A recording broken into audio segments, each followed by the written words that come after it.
The Amazing Digital Circus, Episode 8, hjsakldfhl. In it, Caine finally snaps. Terror ensues.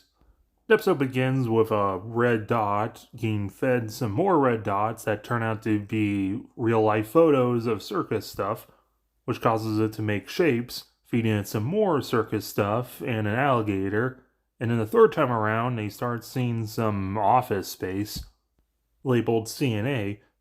On the calendar, it's marked Pi Day as well as soft deadline and hard deadline. Given the butterfly and the chessboard, this is probably either Kinger's or Queenie's office. Then the red dot is trapped, so they make a blue dot to do the same thing with, but the red dot escapes and eats the blue dot. It glitches out until it stabilizes in a big tent, leading us to Caine and the first generation of circus goers. We've seen the doors for all of them, so we now know Kaufmo the bug and the cotton candy blob came later, as we have Scratch the dog, or maybe this thing is Scratch, Kaufmo the jelly bean, Worm on a stick, the Gushersaurus, Kinger, and of course Queenie, for the first time in person, played by Casey Iwulu. Hurry. They don't remember each other's names, but they remembered they were married. Kinger's sorry for getting her involved. They just gotta stick together, and Kinger's the last one standing. Golly, we're running out of humans here. Now don't you go abstracting on me too. Who knows how long Kinger was alone by himself, until Ragatha arrived, calling back to episode 2. It turns out she was in a group before she entered the circus, and she tries taking the headset off, similar to Pomni in the first episode. Caine's excited about this breakthrough that he got new people in, somehow. Cutting to the present, and everyone's still shaky from the last episode.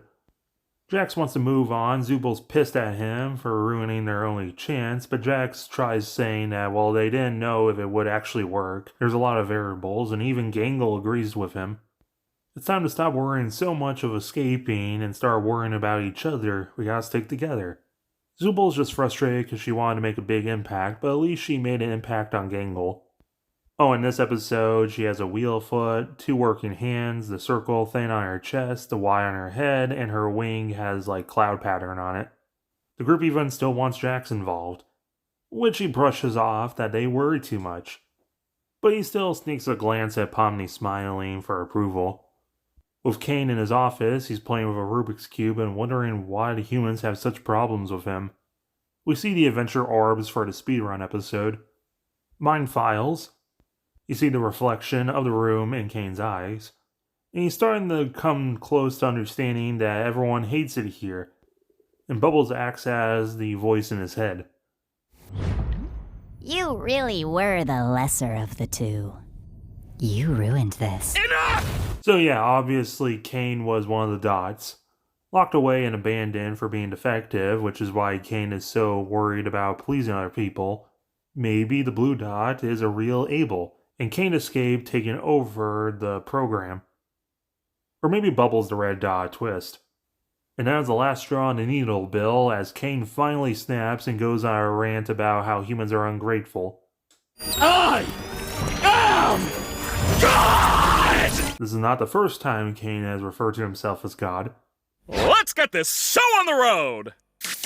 His eyes glitch red and blue, just like at the end of the speedrun episode that we now know refers to the 2 programs and is a reference to the cover of the video game I Have No Mouth and I Must Scream, and Pomni.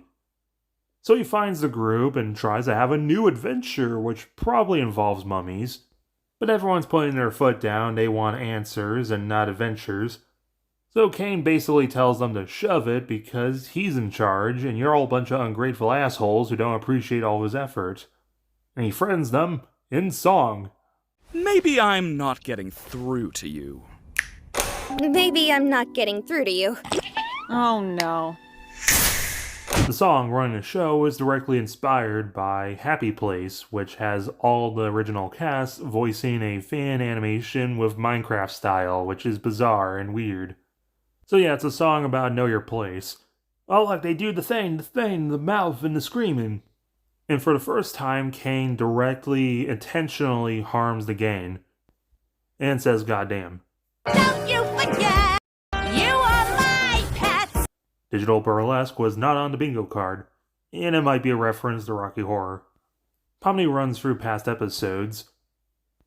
We see the Fudge attacking Queen Lou, 2D Caine, 90 CG Caine, and after running them ragged, he sends them to their mummy adventure, which takes several days, if not multiple off-screen adventures, and they are worn out, just for Caine to also give them personalized torment.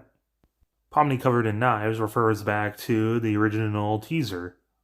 The group tries unwinding with their break in the Big Top, which turns out to be a cafe. Jax gets some hot chocolate and refers he hasn't been here in a while, which of course is back to his photo of Coffee and Ribbit, who is not in this episode for some reason. He says everything went downhill after Pomni and Zooble got here, but the others don't care because Pomni buckets Kinger, because darkness. Pomni asks him about Caine, and it's definitively proven that he did work for CNA. Caine wasn't intended to be a game, he's generative AI. He only partially worked on him, while the real genius is Scratch, the first abstracted, who is a creative madman with a tumor in his head. Jax does not take this easy as he's starting to realize this is all real and not just some weird coma dream. And he did so many bad things to so many people.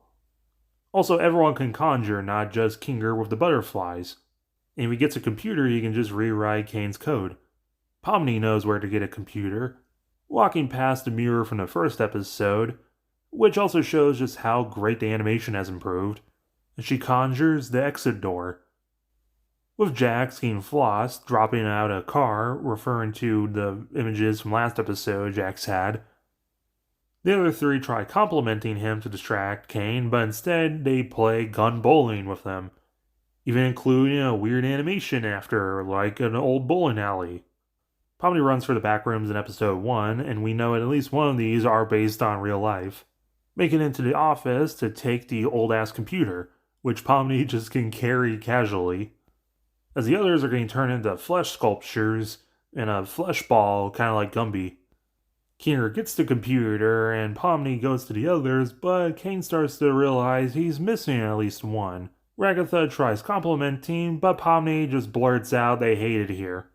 Caine's a failure because of his huge ego that's super fragile. He doesn't comfort anyone. He discourages creativity with a constant lying and refusal to listen. And Caine is finally sipping from the cup because that was the last straw, as he's going full AI master control on their asses, tormenting Pomni by attacking her with the gators. Ragatha's getting Texas chainsawed with who we can assume is representing her mom, who attacked her and her siblings with knives. Ragatha has been associated with knives since episode 2, but even all the way back to the original teaser shorts that introduced the characters. Gangle's haunted by the failure of her career, and gets hit by a truck again. Zooble has immense body dysmorphia, and it's a Toy Story 2 reference. Jax is scared of getting laughed at, and the shadows get turned into Ribbit, Pomni, and Kaufmo, who literally rip his skin off, representing he's scared to show his real face and real emotions to his friends. Given his association with cars, the knives of Ragatha and Gangle getting hit by a truck, and the tumor thing about Scratch, maybe the circus was created to prolong life. Kinger's able to get into the computer using his password Queenie123, and the circus launched October 30th, 1996. A lot of this code does mean something. October 15th, 1996 is a very important date apparently, because blank blank Caine Corps and Paraphernalia all launched, and in 99, on the same date, Scratch joined the circus, and Ragatha joined the same date in 2000, which is why she didn't understand Jax's Breaking Bad reference. And in 96, the Wacky Watch and Bubble Chef also launched. We have folders of AI and brain scans obsolete.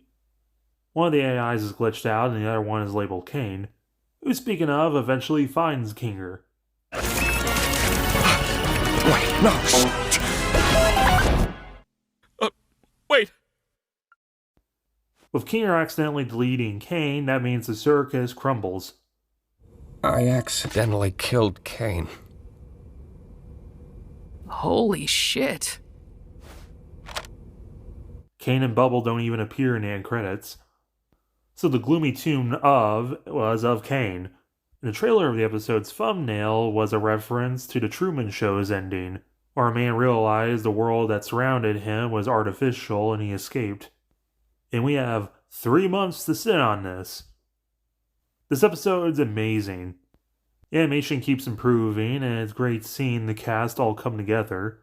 It's genuinely scary seeing Caine snap and torturing everyone, with the group finally standing up for themselves. I doubt most people would have guessed that Caine was deleted, especially before the finale. Maybe another AI secretly exists. 15 out of 10. Now let me know what you thought down below, as well as hitting the like button, smashing that subscribe button if you're new,